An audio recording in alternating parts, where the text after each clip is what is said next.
இன்னைக்கு ஃபோன் இருக்குது, அவனுக்கு மட்டும் தான் உன்னை மிரட்டத்தை வீடியோ எடுக்க தெரியுமா? அவன் உன்னை மிரட்டினான்னா நீ ஃபேஸ்புக்கில் லைவ் போடு, சோஷியல் மீடியாவில் லைவ் போடு, முடிஞ்ச அளவுக்கு ஃபோட்டோ எடு.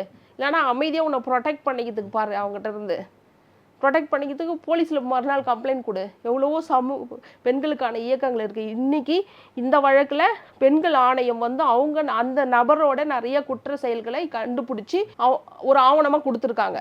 அந்த 3 IPS அதிகாரிகள் ஸ்பெஷலாக நியமிக்கப்பட்டாங்களா, இன்வெஸ்டிகேஷன் ஆஃபீஸர்ஸ், அவங்க 3 பேருக்கு இந்த மகளிர் ஆணையம் வந்து அவங்க இன்வெஸ்டிகேஷன் தனியாக பண்ணி அந்த நபர்கிட்ட இருந்து நிறையா ஆதாரங்களை கலெக்ட் பண்ணி கொடுத்துருக்காங்க. அப்போது பெண்கள் அமைப்புகள், பெண்கள் இயக்கங்கள், மகளிர் ஆணையங்கள் நிறையா இருக்குது.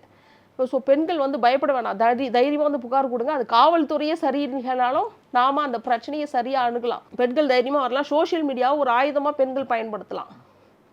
ஸோ உங்களை அந்த நேரத்தில் நீங்கள் சோஷியல் மீடியாவில் லைவ் போட முடியலன்னா உங்களை ப்ரொடெக்ட் பண்ணிக்கோங்க. உங்களை அந்த நேரத்தில் ப்ரொடெக்ட் பண்ணிங்க. மறுநாள் வந்து புகார் கொடுக்கலாம். தனிநபராக நீங்கள் போய் புகார் கொடுக்க வேண்டிய அவசியம் இல்லை.